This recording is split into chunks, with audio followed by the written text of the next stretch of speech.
안녕하세요. 토요 성경 공부 오신 여러분 축하합니다. 환영합니다. 기도하고 시작할게요. 하나님 아버지 감사합니다.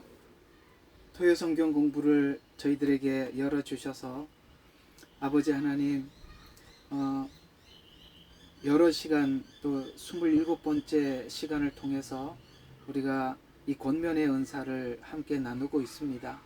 주님, 이 나누는 이 복음이 우리 듣는 모든 이로 하여금 성숙한 그리스도인이 될 수 있도록 하나님 도와주시고, 하나님께서 우리에게 부어주신 그 귀한 은사를 하나님 저희들이 소중히 여겨서 하나님 교회의 덕을 세우고 하나님 나라를 세워가는데 큰 은혜가 되고 도움이 되게 하옵소서.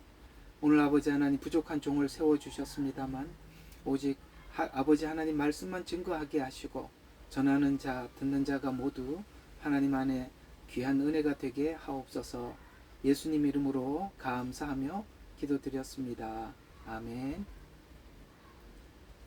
자, 여러분 반갑습니다. 잘 계셨습니까?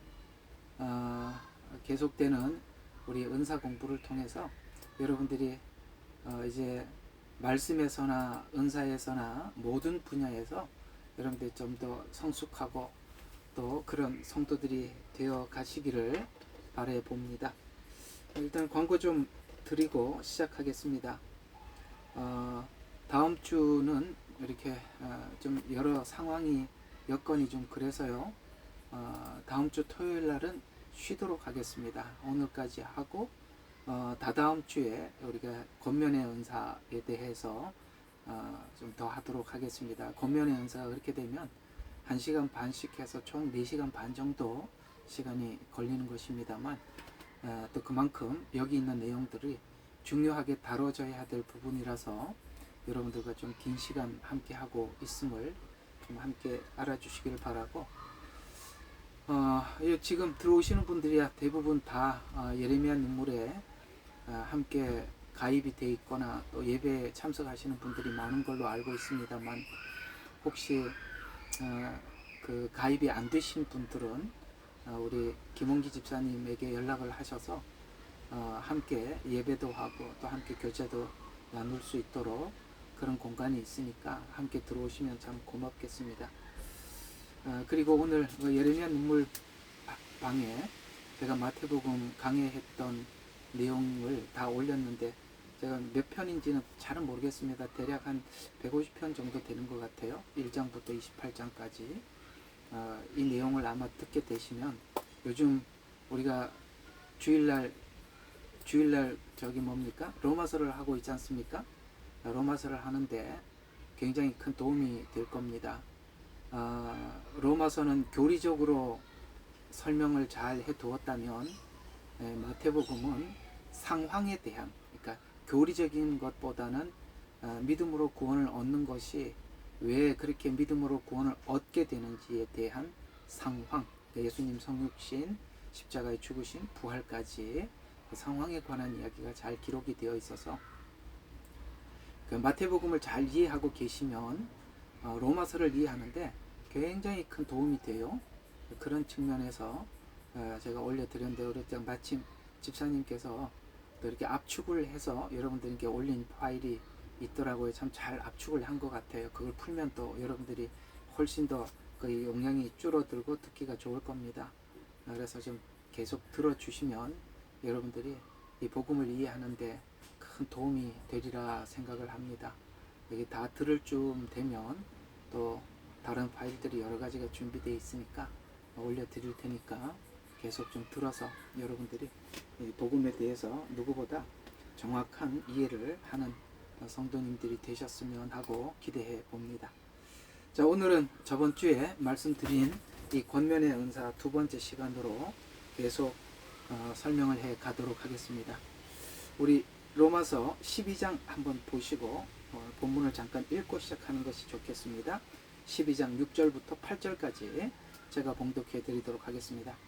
그러므로 우리에게 주어진 은혜에 따라 가진 은사들이 다르니 예언이면 믿음의 분량대로 예언하고, 자, 예언은 믿음의 분량대로 예언하라는 말은 믿음의 분량을 넘어선 예언은 문제가 있다라는 이야기입니다. 또 그 다음에 섬기는 자는 섬기는 일로 그것만 하라는 것이죠. 또 가르치는 자는 가르치는 일을 해라. 그 다음에 권면하는 자는 권면하는 일로. 오늘 우리가 권면의 은사입니다. 그래서 권면하는 일로. 구제하는 자는 성실하게. 그 다음에 지도하는, 이제 우리 다음번에 할 것이 이제 지도하는, 다스리는 은사, 지도하는 은사 이거거든요. 느헤미야를 중심으로 이게 끝나면 이 다음 우리 지도하는 은사 이걸 하겠습니다. 그 지도하는 사람들은 건면하게 해라. 근데 우리 마지막에 해야 될 이제 자비를 베푸는 자는 즐거움으로 할 것이요. 이렇게 좀 나와 있습니다. 앞으로 이 부분들을 다 할 거니까 기다리시면 되겠습니다. 자, 오늘은 이 내용을 우리가 저번 주에 했던 이 바울이 했던 내용들을 또 바울이 가지고 있는 은사 우리가 함께 이야기해 볼 텐데, 이 바울은 이 권면의 은사를 가진 사람이라고 생각을 하면 이 바울이 쓴 모든 서신들은 이거 권면을 위해서 썼구나 하고 여러분들이 금방 이렇게 접근을 하게 될 것입니다. 그래서 이 바울이 가진 권면의 은사가 각 교회의 문제를 해결하는데 큰 도움을 주었죠. 그래서 그 도움을 주었던 성경이, 그 권면들이 남아 있어서 오늘 우리가 성경을 가지고 이렇게 보고 은혜를 받고 있는 중입니다. 또 우리가 성도들이라면 마땅히 권면을 해야 할 기회가 올 수밖에 없죠. 누군가에게 권면을 해야 될 그런 시간들이 있는 건 사실입니다. 또 하나는, 또 우리는 때로는 남에게 권면을 할 뿐만 아니라 권면을 들어야 할 시간도 있습니다. 그래서 우리가 이 권면이라는 것은 굉장히 중요한 일이라서 권면을 해야 하는 경우가 있는가 하면 또 권면을 들어야 하는 경우도 있다는 것이죠. 근데 이게 권면이라는 것이 참 필요하고 너무 중요한 거죠. 이게 이제 다른 의미로 이야기를 하면 뭐 권면이라고도 하고, 또 우리는 흔히 상담이라고도 해서 신학교 가면 상담학이라고 배우기도 합니다. 이 권면, 상담도 하나의 권면에 들어가는 것이겠죠. 그래서 우리는 권면을 하기도 하고 들어야 하기도 합니다. 그러기 위해서는 이 권면하는 자와 또 권면을 듣는 사람들이 서로가 이게 수준이 높아져야 합니다. 쉽게 말해서 기량이 성숙해야 된다는 것이죠. 그래서 이 권면의 은사는 특별히 은사가 있는 사람만 이 내용을 들어야 하는 것이 아니라 우리가 모두가 들어야 할 내용이기도 합니다. 그래서 하나님은 일반적으로 성도들을 이끌어 가시고 인도하시는 방법으로 이 권면이라는 방법을 통해서 일하시고, 또 권면이라는 방식을 통해서 우리를 성숙해 하고 우리에게 뭔가를 말씀을 전해주기도 하죠. 성경이 그러하듯이, 성경이 이렇게 보면 어떤 문제를 분석을 하고 그 다음에 분석한 문제를 어떻게 해결할 것인지 쭉 설명을 한 것처럼 하나님께서 우리를 인도하시는 기본적인 방법이 이런 권면이라는 방식으로 하나님께서 우리를 인도하고 계신다는 것입니다. 그러면 이 말씀을 전하는 것, 우리가 설교하는 것이라고 이야기하겠죠. 그 다음에 상담을 하는 것, 이런 것들이 전부 다 넓은 의미에서 권면에 들어가는 범주에 속하는 것입니다. 그렇다면 누구는 저 같은 사람들은 설교를 하기도 하고, 또 여러분들이 교회에 또 어떤 위치에 가서 또 누군가를 이렇게 가르쳐야 될 그런 상황이 되게 되면 여러분들이 누군가를 또 권면해야 될 시간도 있겠죠. 그런 차원에서 보면 우리 이 권면의 은사는 특별히 우리 모두가 다 한 번쯤은 들어야 하고 정리해야 될 그런 내용이다라는 차원에서 여러분들이 함께 들어주시면 좋겠습니다. 자, 그러면 그러니까 설교도 하나의 권면이에요. 우리가 지금 성경도 하나님께서 우리에게 권면하는 것이기도 하죠. 근데 이게 지금 바울이 그런 권면의 은사를 가지고 있었던 사람 중에 한 사람이었는데, 이 대략적으로 보면은 바울은 이 서신을 통해서 보낼 수밖에 없었던 것은 그 당시 상황이 전화나 지금처럼 이런 인터넷이라도 있으면 얼마나 그래도 감사합니까? 제가 여러분들에게 하고 싶은 이야기를 이런 방식을 통해서 전달할 수가 있었지만 그 당시에는 정말 이게 글을 쓰는 이런 종이도 그렇게 많지 않았고 붓도 그렇게 많지 않았고 그 모든 편지들은 직접 전달을 했었어야 하기 때문에 바울은 이 서신, 그러니까 글로 사람들에게 권면하는 것이 한계가 있다는 것을 알기 때문에 그는 그 글로서 다 할 수 없는 권면들을 직접 만나서 얼굴과 얼굴을 맞대어서 그들에게 뭔가를 말해주고 싶었던 갈망들을 성경을 기록하면서 여러 군데서 이렇게 자기 마음을 표현한 것이 있어요. 그래서 바울은 동역자들을 직접 만나기를 갈망하는 것이 성경에 보면 곳곳에 그런 이야기가 이렇게 스며 있어요. 왜냐하면 이 서신으로 소통하는 것보다 서신으로 다 소통할 수 없는 것을 이렇게 직접 만나서 소통하기를 원했습니다. 서신으로 소통을 하는 것은 일방적으로 내 의미를, 내 말을 전달하는 거기 때문에 이 말을 들은 사람이 다시 역으로 질문을 하고 또 질문한 것을 또 설명을 해주고 이렇게 주거니 받거니 하려고 그러면 직접 만나야 되는 거거든요. 그래서 바울이 서신을 통해서 각 교회에게 편지는 보냈지만 이 서신을 통해서 편지를 보낸 것은 분명히 한계가 있다는 것을 알기 때문에 그는 계속 사람들을 이렇게 직접 만나보기를 원한다고 그런 이야기들이 곳곳에 나와 있어요. 자, 그러면 이런 말들이 있어요. 바울은 사실 이 유대인들을 통해서 복음을 전할 때마다 굉장히 고난을 많이 받았습니다. 그뿐만 아니라 바울뿐만 아니라 예수 그리스도를 믿었던 많은 성도들이 나름대로 가족이나 국가나 혹은 친척으로부터 굉장히 많은 어려움을 당했었어요. 그러니까 바울은 유대인으로부터 고통을 당하고 고난을 받았다면 또 다른 사람들은 어떤 다른 사람들, 예를 들어서 뭐 여러분들 중에서도 혼자 예수를 믿다가 보니까 가족으로부터 받는 핍박들, 또 누군가 또 다른 사람들은 또 다른 형태의 핍박들, 그러니까 핍박이라는 것은 동일하지만은 그 대상은 약간씩 다를 수가 있다면, 그러나 핍박을 받는다는 것은, 믿는 것 때문에 핍박을 받는다는 것은 동일한 공통점이 있는 거죠. 그래서 바울은 이 유대인들을 통해서 고난을 받았고, 데살로니가 성도들은 여기 이제 데살로니가 전서에 보면 자기 나라에 속한, 그러니까 데살로니카라고 하면 지금으로 표현하면은 그 나라가 마게도냐거든요. 마게도냐는 지금도 있어요. 그래서 이 자신들에게 이 데살로니카 사람들은 마게도냐 국민으로부터 고난을 받았어요. 그래서 바울이 직접 이야기를 나눔으로써 위로를 해주고 싶었고 격려를 나누고 싶었어요. 왜냐하면은 서신이란 거 아까 말씀드린 것처럼 일방적인 소통이다 보니까 이 저쪽의 마음을 전해드릴 길이 없어요. 그래서 계속 그렇게 만나고 싶어 했던 이야기들을 성경의 곳곳에서 이게 녹아났어요. 그만큼 이 소통이라는 것이 중요하고 직접 만나서 소통을 하면서 권면을 한다는 것이 그렇게 중요하다는 걸 알기 때문에 그렇습니다. 우리 예레미야 눈물방이 어쩌면 이 바울이 가지고 있었던 이런 상황과 좀 비슷한 상황이긴 해요. 그래도 그 당시보다는 낫죠. 그래도 좀 뭐 하면은 글이라도 보고 화면이라도 보고 같이 이렇게 대화라도 할 수 있는 공간이라는 것이 지금 이 온라인이라는 것이 있어서 우리가 그래도 이것보다는 덜하지만, 그러나 우리 지금 현대 정서로 봤을 때는 좀 답답한 현실이기도 하죠. 그래서 직접 만난다는 것이 그렇게 중요하다는 것을 이 바울이 알고 있고,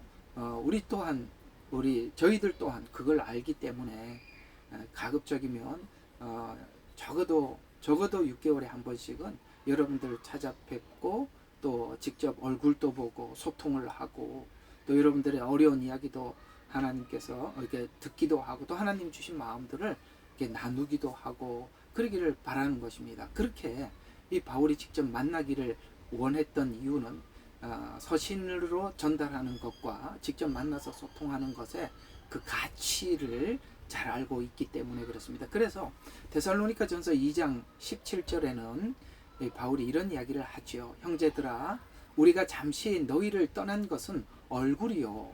그렇죠? 우리가 잠시 떠난 것은 얼굴이 떠난 것이지 마음은 떠난 것이 아니니 너희 얼굴을 보고자 더욱 힘썼노라. 이렇게 말씀하고 있습니다.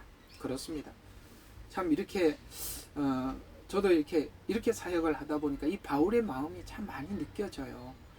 왜 바울이 이런 말을 썼는지. 이게 얼굴은 앞에서 보지는 못하고 마음은 늘 가 있으니까 그 마음이 늘 보고 싶은 마음이 또 그 만나서 직접 나눔으로써 뭔가를 이렇게 전하고 싶은 또 이 대화를 통해서 우리가 얻는 은혜가 많거든요.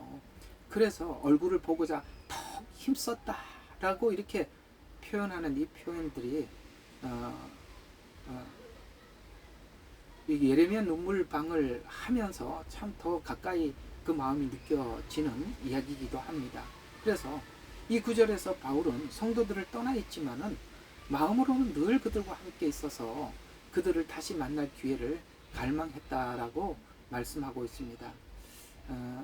이게 여러분들에게 얼마나 진심이 전달될지는 잘 모르겠습니다만 이게 멀리 떨어져 있지만 정말 얼굴만 떨어져 있는 것이지 마음은 늘 여러분들과 함께 하고 있다는 거 좀 이해해 주셨으면 좋겠습니다.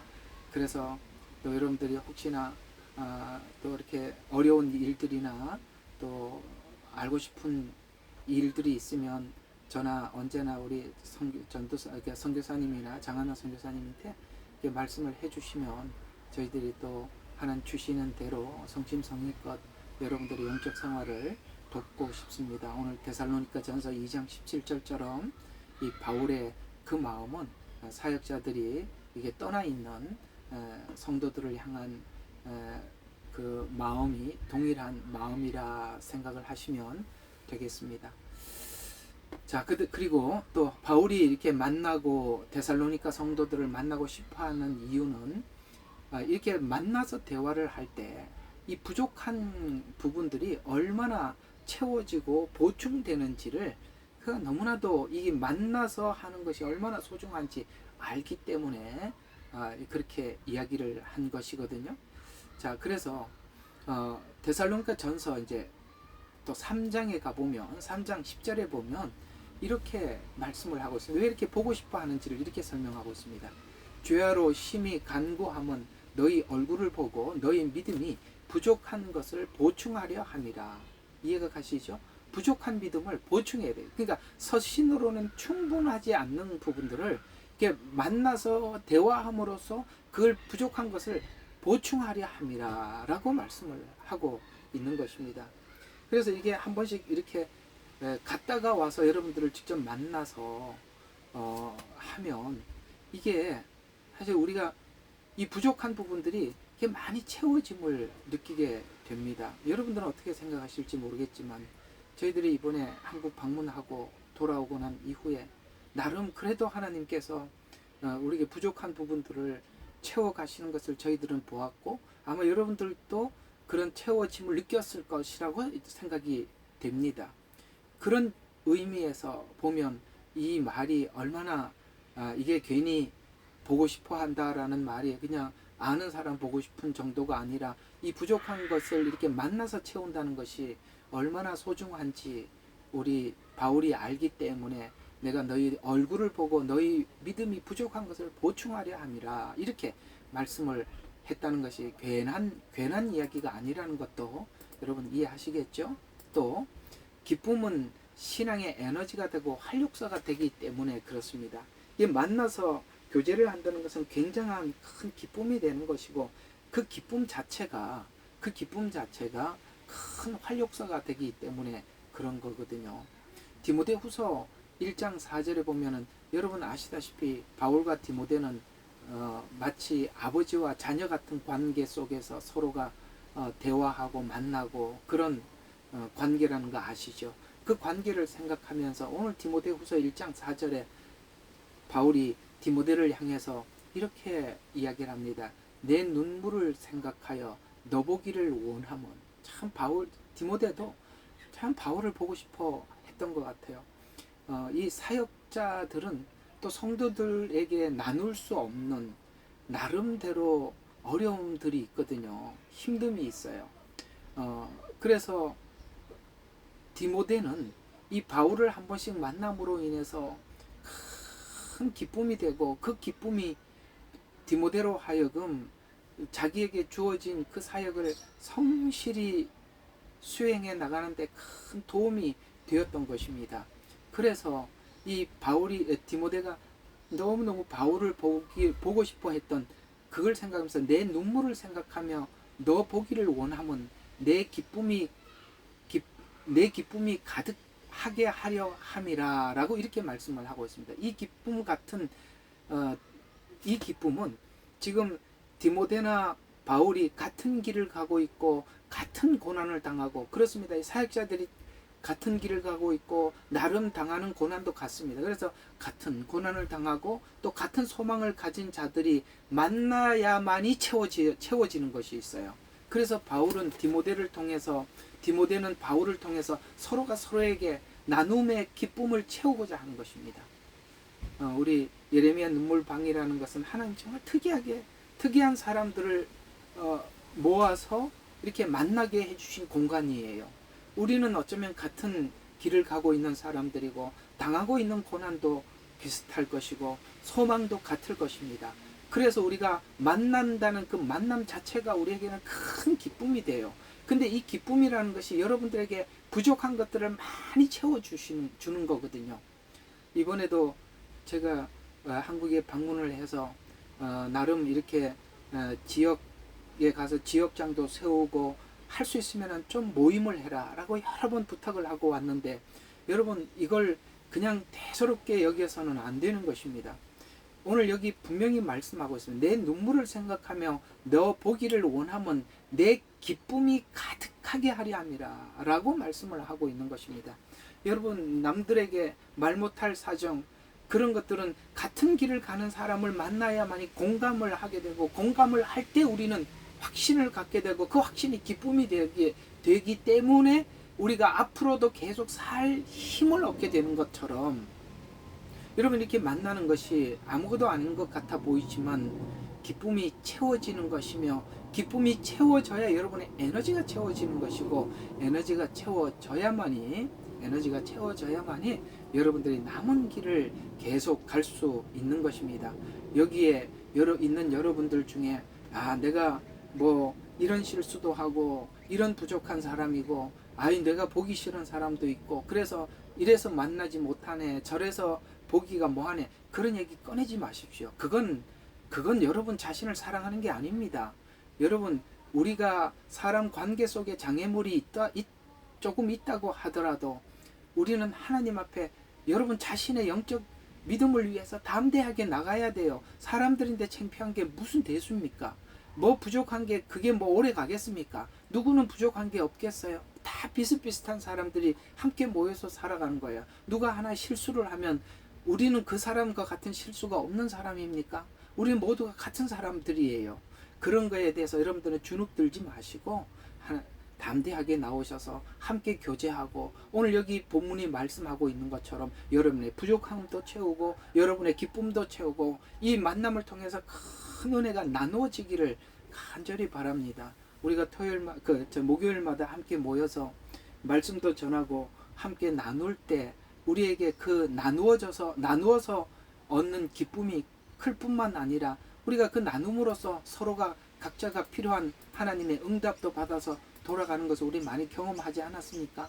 그런 것처럼 이 만남이라는 것이 얼마나 소중한 줄 이 바울은 너무나도 잘 알기에 이렇게 만나기를 간절히 원했고 또 보기를 원했습니다. 그렇게 봐야만 채워지는 것이 있다는 것을 꼭 기억하시기를 부탁을 드립니다. 또 이 사도 바울은 개인 면담, 다른 표현으로 하면은 상담을 광범위하게 사용했어요. 상담이 참 중요하다는 걸 알거든요. 왜냐하면 아까 말씀드린 것처럼 이 서신과 또 만나서 상담을 하고 권면하는 것은 또 다른 성격을 가지고 있기 때문에 바울이 그렇게 면담을 광범위하게 사용했던 것입니다. 그래서 이 상담을 통해서 이렇게 하기를 원한다라는 표현을 데살로니가 전서 2장 11절과 12절에 이런 표현을 썼습니다.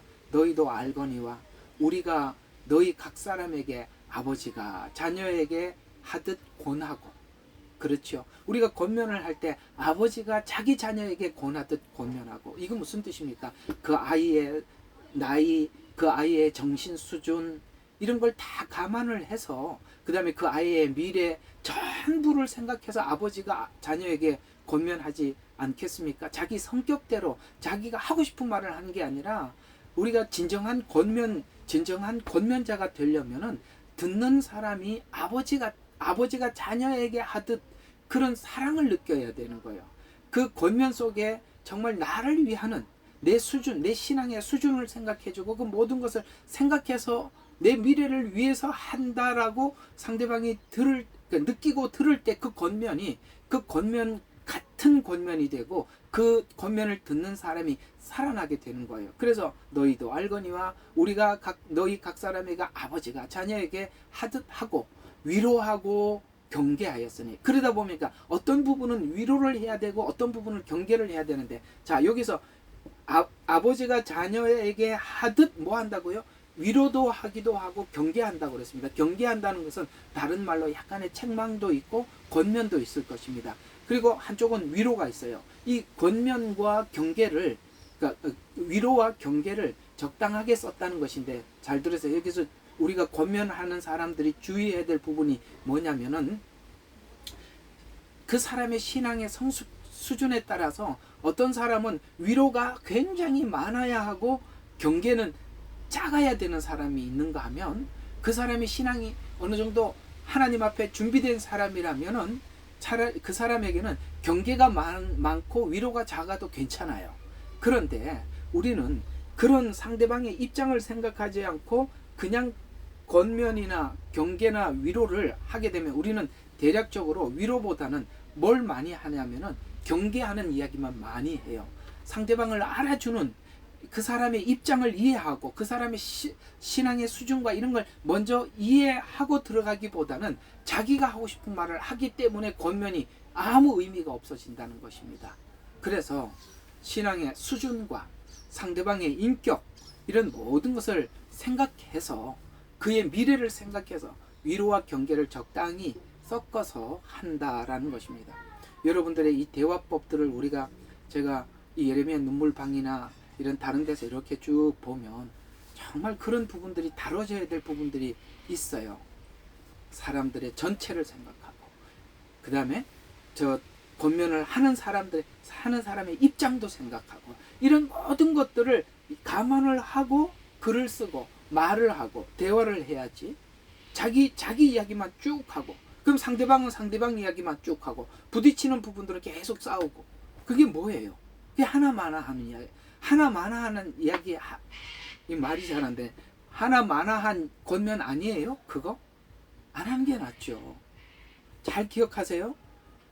아버지가 자녀에게 하듯 권하고, 거기에 때론 위로와 경계를 그 상대방의 입장을 생각해서 하라는 것입니다. 이는 너희를 부르사 자기 나라와 영광에 이르게 하시는 하나님께 합당하게 행하려 하려 함이라. 내 말을 들어라, 이게 아니라 누구 앞에? 하나님 앞에 합당하게 하게 하려고 내가 그걸 권하는 거예요. 그래서 이런 게 있어요. 권면이나 이렇게 상담을 하고 이러는 사람들을, 이렇게 어떤 사람들은 대략적으로 보면 그냥 진정으로 상대를 생각해 주는 권면이 아니라 자기가 그 꼴을 보기 싫어서 그냥 막 내뱉는 사람들이 있어요. 자기 성격에 자기를 이기지 못해서 나는 그 꼴을 보지 못하기 때문에 권면하는 사람, 그런 권면들은 입 밖에도 내지 마십시오. 그거는 안 하는 게 훨씬 플러스가 되는 것입니다. 이 내용을 들으시고 다 아멘 하셨으면 좋겠습니다. 꼭 기억해 주시기를 바랍니다.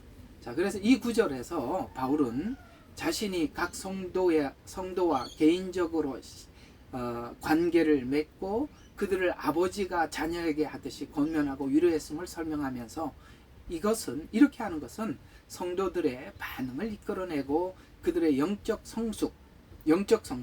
성숙이라면 하나님 앞에 온전하게 행하게 하려고 하는 이런 영적 성숙을 도모하기 위한 바울은 바로 이 개인 면담, 다른 표현을 하면 상담 전략을 이런 마음으로 상담을 했었다라는 것을 잘 보여주고 있습니다. 그래서 면담이나 만남, 토론이 얼마나 중요한 것인지 이 바울은 알고 있었어요. 그리고 성경은 우리에게 이렇게 설득해서 하나님 앞에 돌이키는 것이 얼마나 중요한 줄 알기 때문에 성경은 이런 부분들을 우리에게 하나하나 설명해서 이해시켜주고 있다는 것입니다. 이렇게 함으로써 바울은 단순한 이게 권면이 명령이 아닌 진리를 우리 내면 속에 안착시켜주는, 그 내면화시켜주고 있고 상대에게 적극적인 응답을 도우려고 했습니다. 그래서 듣는 상대방이 그렇구나, 그게 옳구나 라고 스스로 수긍할 수 있도록 그렇게 설명을 해갔다라는 이야기가 되는 것입니다.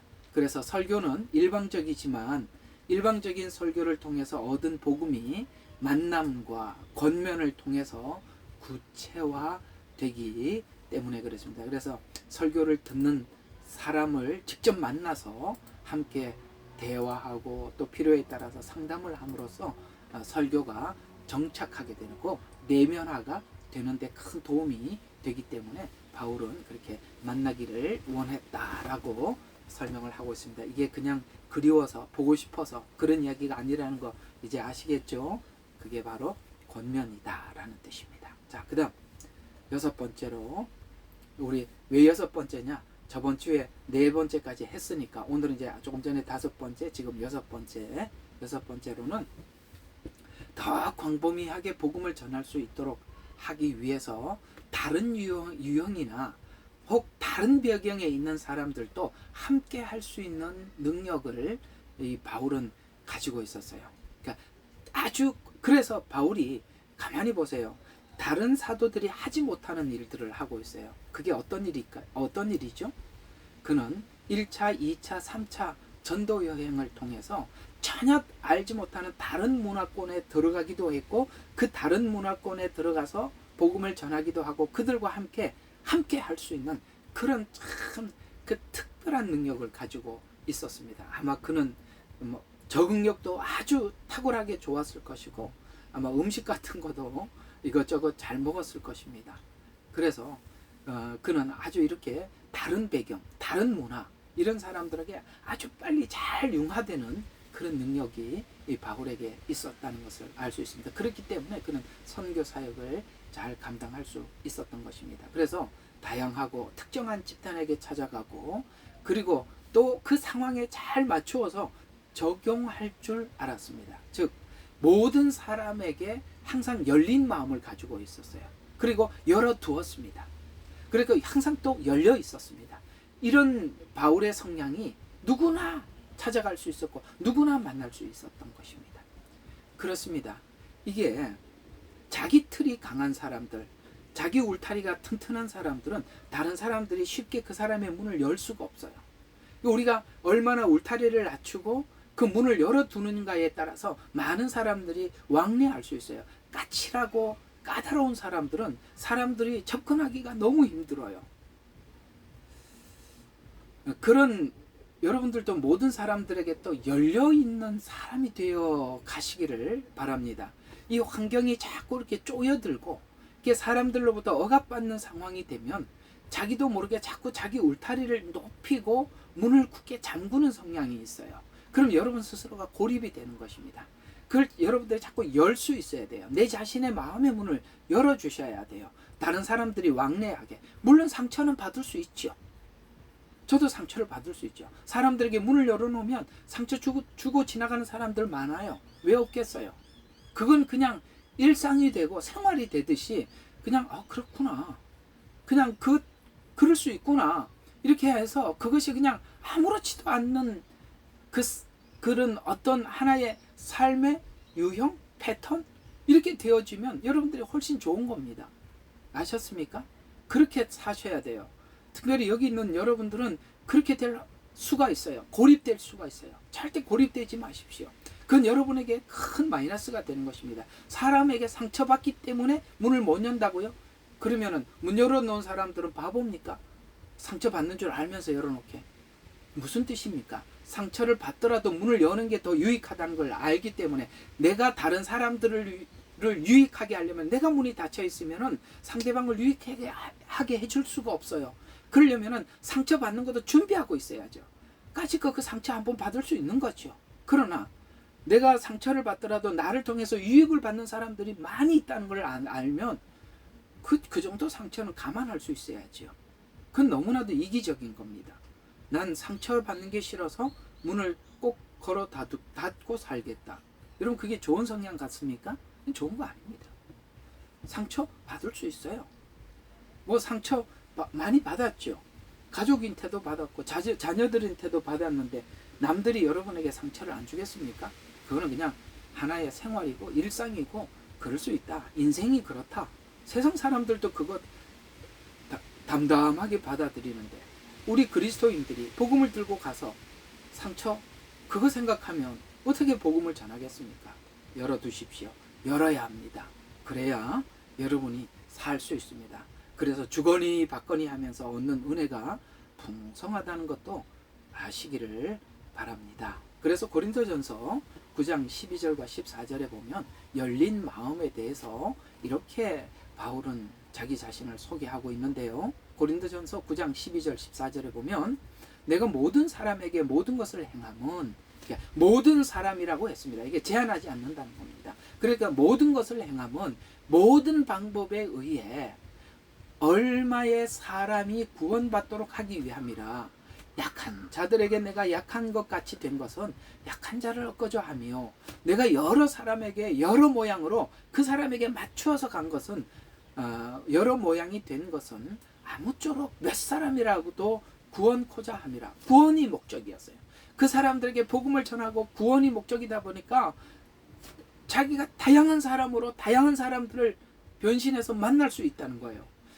그래서 바울이 그 모든, 정말 한번 생각해봐요. 얼마나 문화권이 생소했겠어요.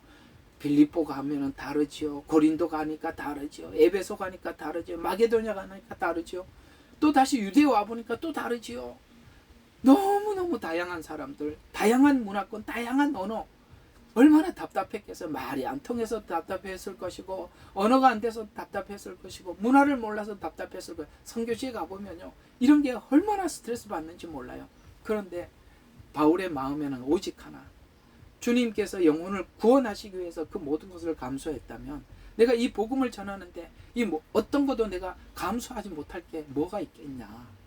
그들을 몇 사람이라도 구원코자 자기가 그런 모든 변화를 감수하고 적극적으로 그들을 맞이했었다라고 이야기하고 있는 이 바울의 삶과 우리가 울타리를 높이 치고 살아가고 있는 우리들이 얼마나 차이가 납니까? 그리스도인들은 그런 일들을 우리가 감수할 수 있는 그런 은혜가 있어야 하고, 그걸로 무장되어 있어야 하는 것입니다. 상처 받을 수 있습니다. 상처 주는 거 감수하세요. 그리고 극복하셔야 하는 것입니다. 그거 받지 않으려고 누구에게도 문을 열지 못하고 닫혀 있는 것은 여러분들의 옹졸하고 이기적인 마음이기 때문에 그런 것입니다. 용서가 안 되더라도 용서가 될 때까지 하나님 앞에 구하시고, 하나님이 여러분에게 무엇을 용서해 주셨는지 가만히 하나님 앞에 묵상을 해보시면 용서해 주지 못할 사람이 없을 것입니다.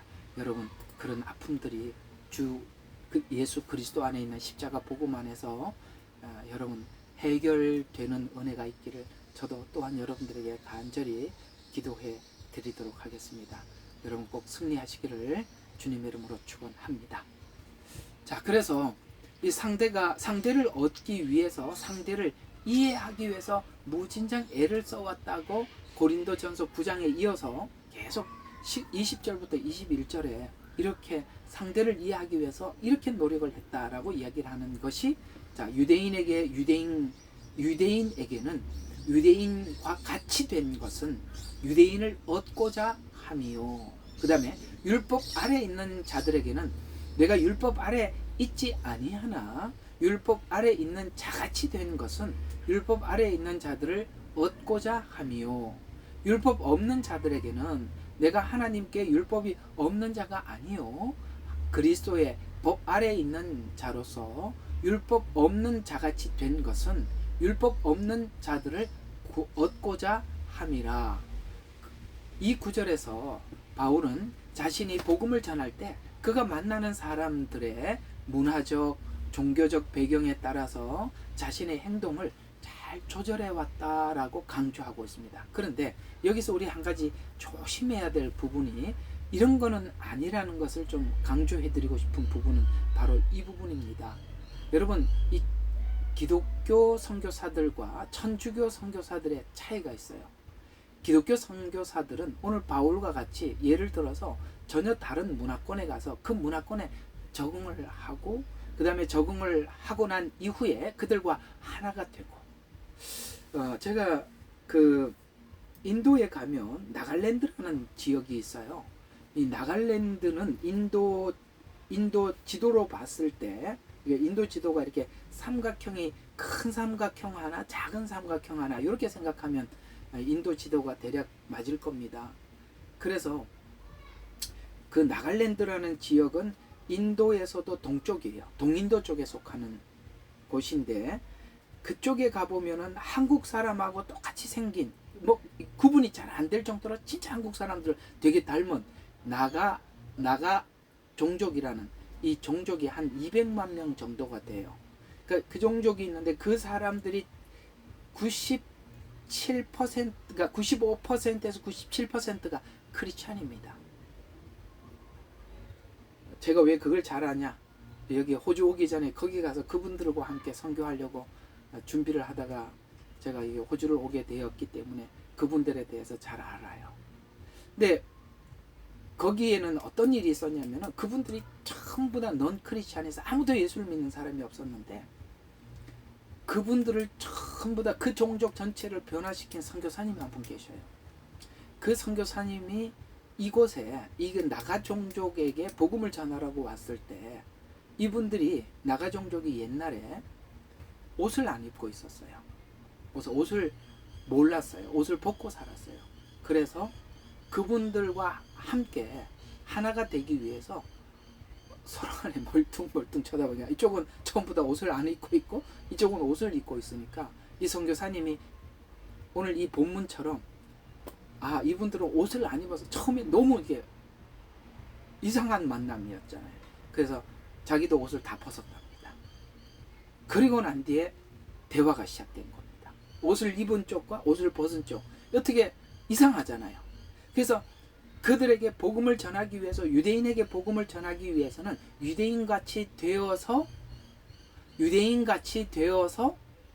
만나고 그 다음에 율법 없는 사람들에게 그러니까 서로에게 이렇게 만남의 그 공통점, 일치점. 설교에서도 보면 성도들과 설교자가 이게 일치점, 그러니까 설교의 어떤 공감대를 형성하기 위해서 설교를 하라는데 저는 뭐 그 부분에 대해서는 좀 긍정하는 편은 아니에요. 그렇게 하다 보면 설교가 다른 방향으로 가기 때문에 저는 뭐 제 설교에 어떤 좀 특색이 있어서 좀 다릅니다만 대략적으로 목사님들이 설교를 하면 한 주간 있었던 이슈나 그 다음에 뭐 이런 걸 가지고 들어와서 공감대를 형성해 가지고 설교를 하려면 그렇게 하면 설교 접근하다가 시간이 끝나기 때문에 저는 아예 그 방법은 안 씁니다만 오늘도 어쨌든 이 방법을 쓰는 데가 많아요. 근데 그렇게 접촉을 했더라도 만났더라도 바울의 목적은 뭐냐면은 그들을 거기 들어가서 그들을 건져내기 위해서. 왜냐하면 예수님께서 율법과 상관없는 분이 율법 안으로 들어왔다고 그랬거든요. 왜냐하면 율법에 매여서 사망에 매여 있는 사람들을 건지기 위해서 율법 안으로 들어왔다고 갈라디아에서 말씀하고 있거든요. 그 방법을 그대로 바울은 그걸 그대로 사용한 것입니다. 그런 것처럼 그렇게 그들을 꺼내서 예수 그리스도께로 안내하기 위해서 들어간 것인데 천주교의 선교 방식은 달라요. 천주교 선교 방식은 들어가서 그들을 그리스도께로 인도하려고 하는 게 아니라 그들이 그곳에 들어가는 종교를 이렇게 그들이 가지고 있는 이 천주교와 이렇게 그러니까 섞으려고 들어간 겁니다. 우리는 그걸 섞으려고 들어간 것이 아니라 들어가서 빼내려고 들어가는 것이 개신교 기도 선교 방식이라면, 천주교 선교 방식은 들어가서 그냥 믹싱시키고 마는 거예요. 그래서 한국에 들어온 기독교는 불교도 그대로, 제사도 그대로 지내도 되고, 불교에 들어가서 뭘 해도 그들은 기본적으로 종교 다원주의적 선교를 하는 게 천주교라면, 기독교는 절대 그걸 용납할 수가 없는 것입니다. 이해가 가시죠? 달라요. 그건 천주교에서 말하고 있는 선교 방식을 설명하는 것은 아니라는 겁니다. 그 얘기가 아니에요.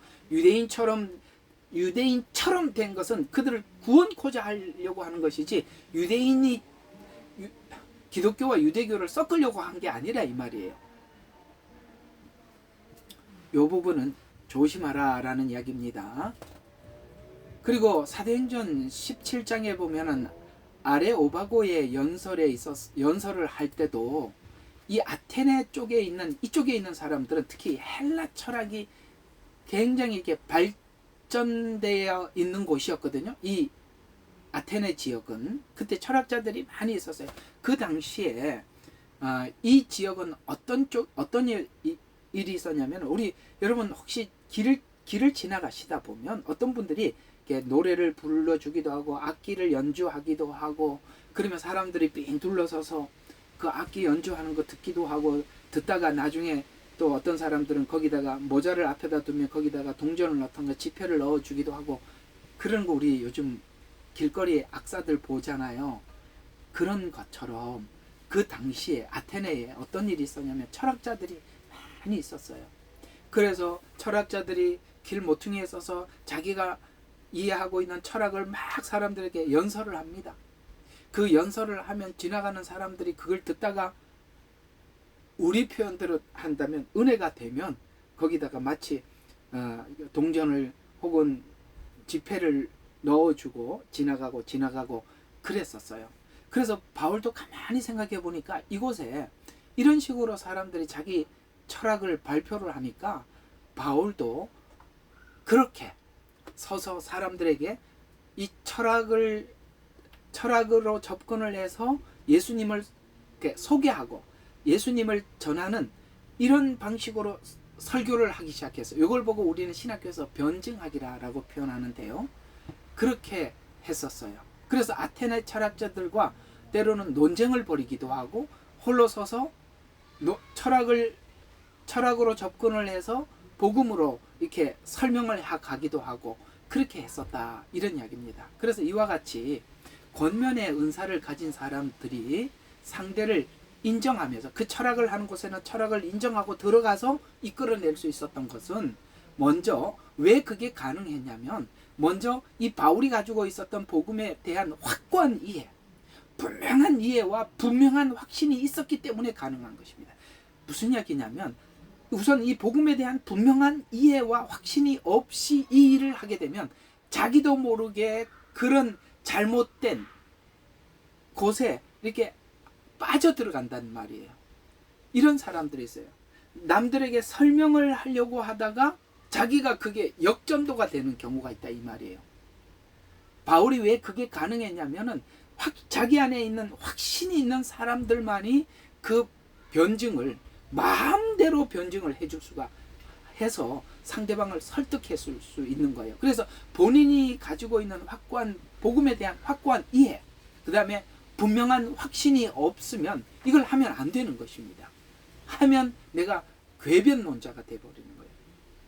그래서 이런 자신의 가지고 있는 복음에 대한 확고한 믿음이 다양한 상황에서 적응하면서 다양한 변론을 할 수 있었어요. 그래서 바울이 이 복음을 가지고 가면서도 이런 철학이 왕성한 이 아테네에 가서도 철학에 함몰되지 않고 철학을 제압하고 복음을 전할 수 있었던 것입니다. 그래서 우리 자신이 먼저 확신을 갖는 게 너무 중요한 거예요. 가족을 전도하려고 마음을 먹고 있는데 확신이 없으면 가족 설득에 넘어가서 도리어 내가 이게 잘못 가는 갑다 이렇게 생각하면서 역전도 당할 수도 있는 것입니다. 이렇게 하려면 우선 여러분들이 가지고 있는 확신이 필요하고 분명한 이해가 필요하다. 알아들으셨죠? 그래서 권면을 할 수 있는 것입니다. 권면하는 사람이 이런 확신이 없이 권면을 할 수는 없는 거니까요. 자, 그 다음 7번째로 다양한 그룹들로 구성된 그리스도인들이 조화를 이렇게 서로 만날 수 있도록 동기를 부여하여서 이 조화가 영적 성숙의 기본적인 요소라고 인식했습니다. 자, 바울은 개인이나 교회, 여러 교회들, 여기 있는 성경에 보면 여러 교회가 있어요. 그 다음에 개인들이라고 하면 고린도 교회 여러 개인들이 이렇게 나누어져 있었죠. 그래서 개인들이나 교회들, 그리고 이렇게 나누어져 있는 혹은 또 나누어져 있는 그룹이나 교회들의 때로는 이 분쟁이나 분열을 해결하기 위해서 계속 일했다는 것을 알 수 있습니다. 고린도전서 3장 3절과 3절에서 4절, 그 다음에 빌립보서 2장 2절, 이런 것에서 보면은 지금 이 이방 교회와 그 다음에 유대 교회가 이렇게 뭔가 서로 간에 일치를 보지 못하고 뭐 항상 이렇게 뭔가 나누어져 있는 그런 감을 볼 수가 있어요. 그걸 바울이 어떻게 하면 일치시킬까? 여러 가지로 복음으로 통일을 시키기 위해서 복음을 서로 전하기도 했지만은 또 하나 이들이 서로 이 두 그룹이 유대 그룹과 이방 그룹이 하나로 연합하게 하기 위해서 이 둘 중에 어떤 그 유대의 기근이 들어가지고 굉장히 성도들이 힘들어할 때 이쪽 이 교회들의 이방 교회의 헌금을 걷어서 이 유대 교회에 보내줌으로써 이 둘이 서로를 연합시키는 이런 지혜도 발휘했다는 것이죠. 그래서 서로 간에 이렇게 뭔가 이렇게 하나 되지 못한 뭔가 이렇게 조금 다른 색깔을 가지고 있는 이런 그룹들을 서로 이렇게 통일시키는데, 그래서 고린도 교회 보면 네파로 나누어져 있었잖아요. 그 네파로 나누어져 있는 자들을 다 하나하나 설득을 하고 설명을 해서 다 예수 그리스도께로 안내하는 그런 역할을 했듯이 교회 안에서도 분파가 나누어져 있을 수 있고 교회 간에도 약간의 차이가 있을 수도 있는 그런 차이들을 이렇게 하나로 묶어내는 바로 이런 작업을 전 바울은 심도 있게 애를 써서 했음을 우리는 바울의 생애와 그의 서신을 통해서 이해할 수 있는 부분들이 많이 있었습니다. 그래서 권면의 은사는 다양한 그룹과 다양한 대상을 만나서 접근할 수 있는 그룹을 만들 수 있는 능력을 다양한 사람들이 있음을 인정하기 때문이고, 다양한 사람들이 결국 한 그룹으로 이끌어낼 수 있는 능력이 있기 때문에 그렇습니다. 이것이 하나가 되기 위해서는 가장 좋은 방법은 오직 이 복음 안에서만이 통일되고 하나가 될 수 있는 게 분명합니다. 그 복음을 가지고 하나를 하기 위해서 하나의 헌금을 가지고 서로 필요에 따라서 도와주고 이러는 것도 하나의 부수적인 방법은 되겠습니다만 이 복음으로 하나를 만들어내는 것이죠. 우리 예레미야 방도 처음에 우리가 모였던 사람들이 각자가 다양한 색깔을 가지고 정말 초창기에는 참 우리가 이걸 어떻게 처리해야 되나 할 만큼 참 어렵고 마음에 부담이 되었던 순간들도 많이 있었습니다. 이단들도 와서 뭔가를 올리고 있는데 그건 분명히 이단의 이야기라는 거 아는데 이걸 어떻게 해결해야 되나, 그걸 읽어본 사람들을 어떻게 정리를 해줘야 되나, 다양한 사람들, 예를 들어서 뭐 우리가 뭐든지 꺼내놓으면 그렇잖아요. 예를 들어서 7년 전 휴거냐 후교냐, 그래서 전이라 그러면 후 사람들이 다 빠져나가고 후라 그러면 전 사람이 다 빠져나가고 알미니안이라 그러면 또 예정론이 빠져나가고, 아이고 이게 보통 머리가 아픈 게 아니잖아요.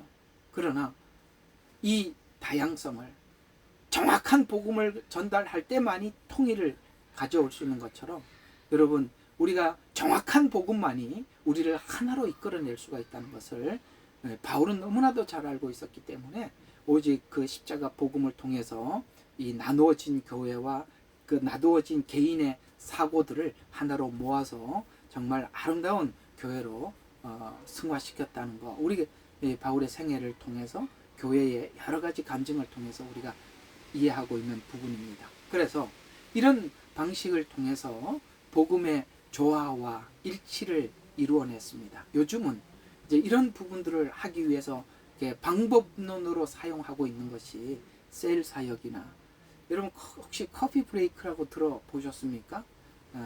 여기 이제 그 호주에는 이 커피 브레이크를 하는 분들이 있어요. 왜 이게 커피 브레이크냐? 이게 커피를 마시면서 나누는 대화이기 때문에 그렇습니다. 그래서 어떤 교회는 오전에 설교를 듣고 오후에는 그룹으로 나누어서 오전에 들었던 설교를 가지고 함께 저번 주, 그러니까 이번 주 말고 저번 주 가서 설교 들은 것을 다시 정리를 해갖고 와서 함께 나누고, 그러면서 커피 브레이크라고 하시더라고요. 이게 하시는 목사님을 제가 알고 있는데, 어쨌든 이런 셀 사역이나 커피 브레이크나, 그 다음에 청년들로 묶어놓고 장년들을 묶고 여성을 묶고 그 다음에 남성을 묶고 다민족을 묶고, 이렇게 해서 다양한 형태로 나누어 모이지만 결국은 한 그룹으로 이렇게 만들어내는 능력은 이 복음 안에서만이, 복음의 일치를 볼 때만이 가능하더라라는 것, 바울은 너무나도 잘 알고 있었고 그 일을 위해서 굉장히 수고를 하고 애를 썼던 것을 우리 바울의 생애를 통해서 우리가 확인할 수 있는 것입니다. 이게 바로 권면의 은사를 가지고 있는 사람들이 가지고 있는 하나님께서 주신 은혜요, 또 능력이라고 이해하시면 됩니다. 그래서 이 고린도전서 3장에서는 고린도 교인들이 미성숙해서 분쟁한다고 지적을 하면서, 고린도전서 3장 3절과 4절에 보면 바울은 고린도 교회 성도들이 서로 다툼과 시기를 일삼고 있어서 나는 바울에게 나는 아볼로에게 하는 식으로 분파를 이루어 가는 모습을 꾸짖으면서 그들이 여전히 육신에 속해 있으며 영적으로 미성숙하다는 점을 강조하면서 이 그룹이 나누어져야 될 것이 아니라 한 그룹으로, 곧 예수 그리스도를 믿는 믿음 안에서 한 그룹으로 돌아올 것을 강조해서 그나마 이 고린도 교회 문제가 많은 부분들이 해결되었음을 우리는 고린도 전 후서를 보면서 이해할 수 있었습니다. 또 빌립보 교회에 있었던 분쟁이 있었죠. 그래서 그 각 개개인의 어떤 감정 대립이 있었고 나누어져 있었던 이야기를 꺼내면서 빌립보서 2장 2절에 보면 이런 권면이 있습니다. 마음을 같이하여 같은 사랑을 가져라. 그리고 뜻을 합하여 한 마음을 품어라. 이런 표현을 쓰는 걸 보면 분명히 이 빌립보 교회 안에서도 이 마음이 나누어져 있었다는 거. 그 다음에 사랑이, 그래서 같은 사랑을 가질 때 이 마음, 나누어진 마음이 하나가 될 수 있다라고 그렇게 권면을 하고 있는 것을 보면서 이 권면을 통해서 성도들이 서로가 하나가 되는 것이 얼마나 중요한지를 권면하지요. 바울은 그리스도 안에서 일치가 그들과 함께 이루어가야 할 영적 성숙의 중요한 핵심이라고 말씀하고 있는 것입니다. 특히 초대교회에 있었던 고질적인 분쟁은 이 바로 이방 교회가 유대 교회를 헌금으로 도와서 서로 하나의 관계임을 인식해주고 강화시키고 서로가 서로에게 뭔가 조금 유대 교회 쪽에 있는 사람들은 자꾸 자기들의 율법을 지켜야 된다고 이야기를 하는데, 지금은 우리가 그건 아니다라고 그냥 과감하게 이야기를 하지만 초창기에는 이 부분에 대해서 이 유대 교회에서 돌아온 사람들이 그걸 받아들이기가 굉장히 힘들었던 부분이었거든요. 그래서 그게 아니라 서로가 감사해야 될 대상이다라고 이렇게 이해를 시켜 주었던 것입니다. 초대교회의 갈등은 유대교회와 이방교회에서 유대교회가 이방교회를 향한 편견이었습니다. 이 둘을 조화롭게 하나로 만들어 주었습니다. 그래서 이게 아까 이제 말씀드린 이게 헌금을 통해서 우리가 다른 관계가 아니라 하나된 관계요, 우리는 같은 그룹이다라는 것을 인식시켜 줬던 것을 우리가 알 수 있습니다. 오늘날 이 교회에서도 바울의 이러한 접근 방식을 적용할 필요가 있습니다. 서로 다른 배경과 의견을 가진 성도들이 그리스도 안에서 하나가 되어서 조화와 일치를 이루는 것이 영적 성숙의 핵심이고, 이것이 바로 복음의 능력을 보여주는 중요한 표지가 되기 때문에 그렇습니다. 조화를 이루는 것이 어려울 수는 있지만 성령 안에서 힘써 노력하고 그다음에 서로 격려함으로써 참된 공동체를 그렇게 만들어서 나아갈 수 있게 되는 것이기 때문에 그렇습니다. 자, 그 다음에 이제 9번째까지 있거든요. 8번째는 또 이런 부분을 우리가 하나 볼 수가 있는 것이, 영적 성장을 위한 중요한 자극제로서 개인적인 환난을 기꺼이 받아들이는 능력이 있어요. 자, 바울은 그의 연약함을 늘 자랑을 했습니다. 왜냐하면 그의 연약함들이 오히려 그리스도의 능력과 훨씬 더 큰 복을 가져오는 것을 그는 보았기 때문에 그렇습니다. 바울은 진정성으로 인해서 자신들에게 오는 고난을 즐겨받아 경험함으로써 성도들을 이해하는 데 큰 도움을 받았다고 고백하고 있습니다. 바울이 얼마나 진정성 있게 사명을 대해 왔는지가 그가 개인적인 환난을 감수하는 것에서 잘 드러나 있어요. 두 가지 효과를 누릴 수 있었다고 바울은 이야기를 합니다. 자기에게 개인적으로 찾아왔던 환난이 두 가지 유익을 얻게 되었는데, 어떤 유익을 얻게 되었냐면은 이 환난 때문에 성도들을 이해하는 데 큰 도움을 받았다, 이렇게 이야기를 합니다. 목회를 해보니까 이게 무슨 뜻인지 알겠어요. 이게 굳이 나하고 별로 상관이 없는데도 하나님께서 어떤 상황을 통해서 꼭 다루시고 훈련을 시키는 것이 있어요. 그건 오늘 이 바울이 당했던 환난과 고난과 동일한 부분인데, 왜 내가 이걸 내 성향으로는, 내 성품으로는 굳이 내가 이런 것을 당할 이유가 없는데 왜 겪을까라고 생각을 해보면, 여지없이 어떤 상황과 맞닥뜨려지느냐면은 성도들이 당하고 있는 상황과 맞닥뜨려지더라는 거예요. 어느 날 보면은 그걸 내가 경험을 하고 넘어가서 설교 준비를 할 때 그 경험되었던 일들을 가지고 제가 설교 준비를 해서 설교를 하다 보면 많은 분들에게 어떤 이야기를 듣게 되느냐면, 목사님, 제가 마치 똑같은 상황을 겪었는데 목사님이 제가 이렇게 답을 주셨습니다 라고 이야기를 하는 걸 들으면서 저는 제 속으로는 알죠.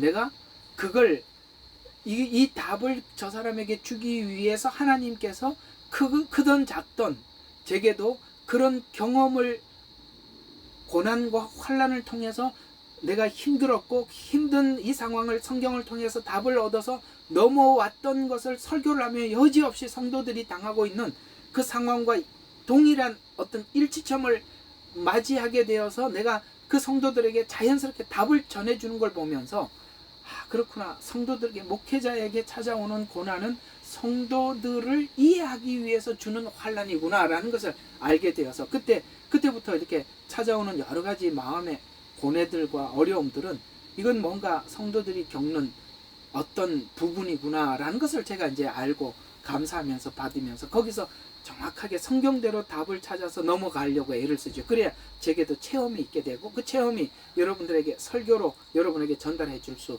있는 소스가 되는 것이니까요. 공감하고 이해가 가시죠? 이런 이야기를 바울도 똑같이 이 이야기를 썼어요. 고린도후서 1장 5절에 지금 방금 여러분에게 말씀드렸던 이 말과 같은 똑같은 표현으로 바울이 이렇게 기록을 하고 있음을 볼 수가 있는데요. 고린도후서 1장 5절에 보면, 그리스도의 고난이 우리에게 넘친 것 같이 우리가 받는 위로도 그리스도로 말미암아 넘치는도다. 아멘. 자기가 그리스도로 인해서 고난을 넘치도록 받았어요. 근데 이게 고난으로 끝나는 게 아니라 고난을 받았기 때문에 위로를 받은 거예요. 다른 말로 해결책을 찾기도 했고, 그 다음에 하나님께서 그 위로는 힘이거든요. 격려를 받았다는 것이죠.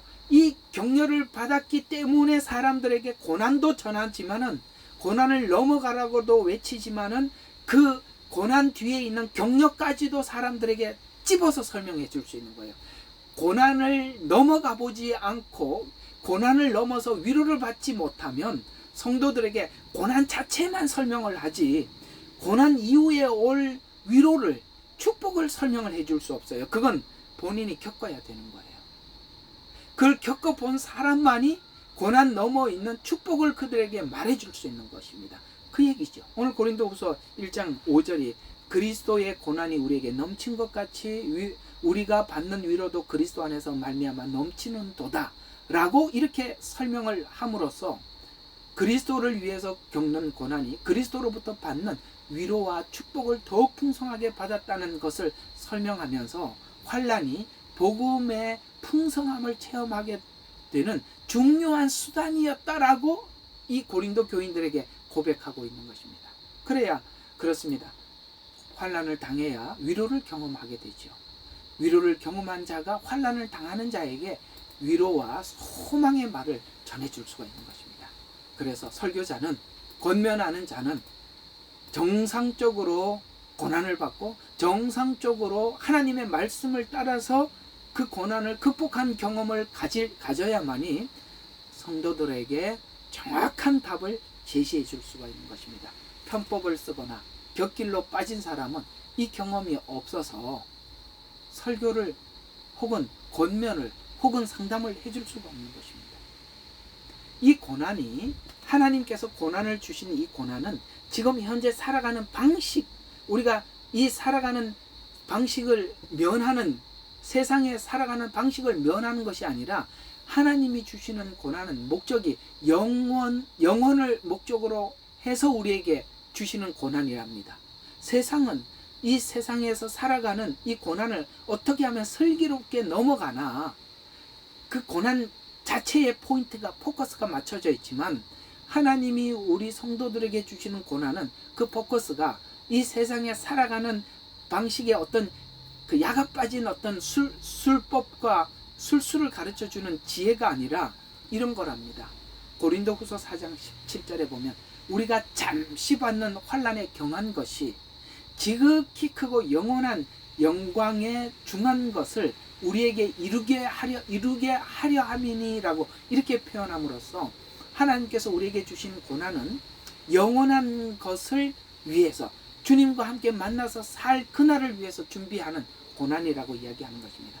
그래서 세상 사람들이 고난을 극복하는 지혜를 주는 것은 그저 이 세상에 어떻게 하면 지혜롭게 슬기롭게 고난을 극복하고 사나라는 세상에 있는 지혜라고 한다면, 하나님은 세상에 있는 이 고난을 통해서 영원한 가치를 창출해내기 위해서 주는 고난이라 이렇게 표현하고 있다는 것을 우리가 알고 보면, 이 경험이, 우리가 받는 이 경험들이 타 성도들에게, 다른 성도들에게 은혜를 나누게 될 것이기 때문에 그 고난을 기꺼이 즐겁게 받으며 또 고난을 영광의 과정으로 여겨서 절망하지 않는다는 거예요.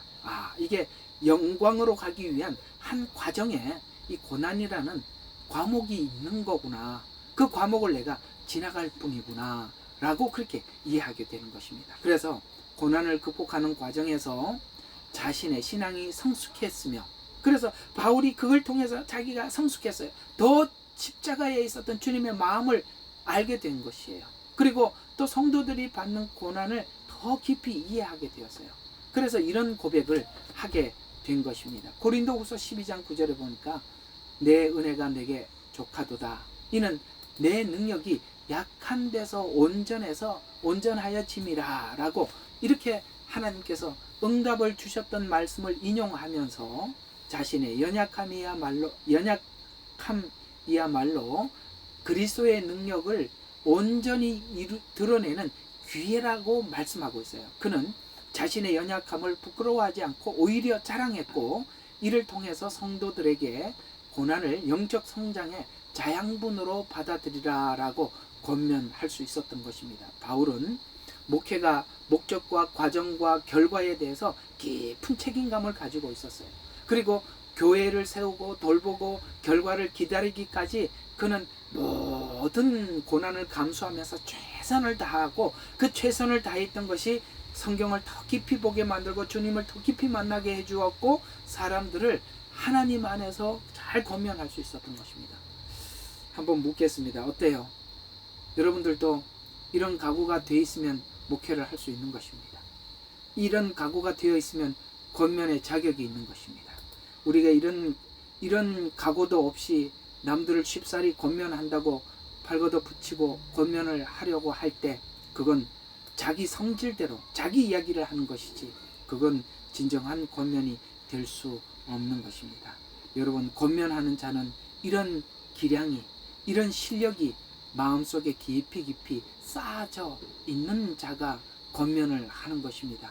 그럴 때 남의 고난을 충분히 공감하면서 권면을 해줄 수가 있는 것입니다. 그럴 때 권면을 듣는 자가 상처를 받지 않아요. 자, 이런 과정에서 개인이 맞이하고 감수해야 될 고난을 기꺼이 감수하면서 교회를 세워갔습니다. 이 고백에서 이해하는 바울의 사명감과 책임감을 우리는 엿볼 수 있는데요. 이런 사명감과 책임감을 가지고 있었기 때문에 이렇게 권면의 성경을 기록을 해서 교회에게 권면할 수 있었고, 오늘 우리에게도 큰 은혜가 될 수 있었던 것입니다. 그래서 바울은 이렇게 이야기를 하죠. 바울은 나는 선한 싸움을 싸우고 나의 달려갈 길을 마치고 내 믿음을 지켰다라고 이야기합니다. 여러분, 여기에 너무나도 많은 것을 담고 있어요. 나는 선한 싸움을 싸웠다. 여러분, 지금까지 싸우면서 왔다고 이야기를 하고 있어요. 그렇습니다. 우리가 이런 걸 경험하지 않고 쉽게 남들에게 이야기할 수 있는 건 아니에요. 정말 선한 싸움을 싸웠어. 싸움을 싸웠는데 선한 싸움을 싸웠다는 겁니다. 그리고 나의 달려갈 길을 마쳤다. 그리고 내가 믿음을 지켰다. 여기에 너무나도 많은 바울의 마음이 엿볼 수가 있고 담겨 있지 않습니까? 이걸 선언하면서 자신이 사역에 대한 소명과 그에 대한 책임감이 얼마나 컸었는지를 강조하고 있죠. 그는 자신의 고난과 수고를 사명으로 이해하고 감수했어요. 하나님 앞에 부르심이라고 생각하고 감수했어요. 그 과정에서 나타나고 있는 그리스도의 능력과 영광을 자랑했습니다. 내가 이렇게 고난을 했더니 그리스도의 그 십자가의 능력이 내게 이렇게 있었다라고 그걸 자랑했고, 그 다음에 내가 그리스도의 영광을 소유하게 되었다라고 자랑하고 있었습니다. 바울은 자신이 당하는 고난이 무엇을 위한 것인지도 너무나도 잘 알고 있었어요. 그래서 그는 이 고난을 서슴지 않고 기쁨으로 감당할 수 있었어요. 고린도후서 1장 6절에 보면 바울이 우리가 환난을 당하는 것도 너희의 위로와 구원을 위함이요 라고 말을 합니다. 그는 자신의 고난이 다른 성도들에게 위로와 구원의 길을 열어주는 역할이라고 보았어요. 이는 바울의 고난이 개인에서 그치지 않고 공동체 전체 유익과 성숙을 위한 것이라고 강조하고 있습니다. 이와 같이 환난을 맞이하고 피하지 않는 것은 자신을 위한 것이기도 하며 사명을 위한 것이기도 합니다. 이것 없이는 이 바울이 마지막까지 가지 못했을 것입니다. 성도들도 고난을 피하지 말고 맞이하는 것이 얼마나 유익한 것인지 알면 우리는 이 고난이, 하나님께서 고난을 주셨을 때 절대 변칙을 쓰지 않고 하나님 말씀대로 묵묵하게 그 고난을 이겨나갈 것입니다. 그럴 때 여러분의 기량이 쌓아지는 것입니다. 오늘은 여기까지만 좀 했으면 좋겠습니다. 우리 한번 쭉 정리를 한번 해볼게요. 권면의 은사, 다른 표현으로 하면 권위의 은사라기도 하고, 또 다른 표현으로 하면은 상담이라고 표현할 수도 있는 것입니다. 이 권면은 글로도 할 수 있고 대면에서 할 수도 있습니다. 대부분 그 당시는 직접 만날 기회가 없었기 때문에 서신을 각 교회에 보내는 것으로 권면을 했죠. 그러나 서신은 아까 말씀드린 것처럼 일방적이어서 듣는 사람들에게 큰 유익은 되나, 그러나 세분화된, 각 개개인의 세분화된 권면을 다 해줄 수는 없습니다. 그래서 바울은 직접 만나보기를 간절히 원했고, 그래서 만나서 그들의 고민을 듣기를 원했고, 만나서 그 고민을 나누기를 원했던 것입니다. 사랑하는 여러분, 우리가 이렇게 만남이라는 것이 얼마나 큰 은혜를 우리 모두에게 끼치는지 몰라요. 누군가가 말을 할 때 그 말이 공감되어지고, 누군가가 말을 할 때 그가 그 과정을 넘어온 과정들을 설명해 주면, 그렇게 넘어가는 거구나, 이렇게 하면 되겠구나 하고 듣는 사람들이 누군가가 하는 말을 통해서 답을 얻게 되는 것입니다. 뿐만 아니라 누군가에게 상담을 하고 권면할 수 있는 실력을 키운다는 것은 여러분 자신이 그 고난을 맞이하고 또 하나님 주시는 말씀 안에서 정상적인 방법으로 그 고난을 넘어가야만이 상대방에게 권면할 수 있는 실력이, 수준이 만들어지는 것입니다.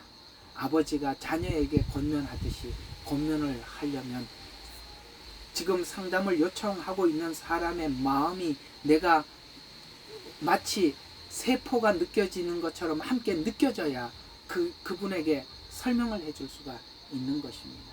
그렇게 느끼려면 여러분들이 극복해 봤던 경험이 있어야 하는 것입니다. 더 나아가서 하나님께서 우리에게 왜 이렇게 고난을 주시느냐, 앞으로 장차 여러분에게 줄 영광의 그날을 위해서 우리를 만들어가는 과정 안에 고난이 있는 것입니다. 우리의 성경 한 절만 보고 마치도록 하죠. 제가 늘 설교할 때 많이 인용했던 설교가 바로 이 로마서 5장 1절에서 5절까지 있는 말씀입니다. 이 말씀이 바로 오늘 모든 듣는 여러분들에게 해답이 될 줄로 믿는데요. 자, 한번 읽어 드리겠습니다. 로마서 5장 1절에서 5절부터 그러므로 우리가 믿음으로 의롭게 되었으니 우리 주 예수 그리스도를 통하여 하나님과 화평을 갖느니라. 이제는 하나님과 화평을 갖기 위해서 무슨 일을 하시냐? 또 그분으로 인하여 우리가 서 있는 이 은혜 안에 있는 믿음으로 나아가며 영광의 소망 안에서 즐거워하느니라. 영광의 소망. 목적은 영광이요 소망 안에서 즐거워하는 게 뭔가 우리 하나님 주신 그 약속을 가지고 있기 때문에 그 영광의 날을 소망하고 있는 거 아니겠습니까? 우리가 다 가지고 있는 믿음이죠.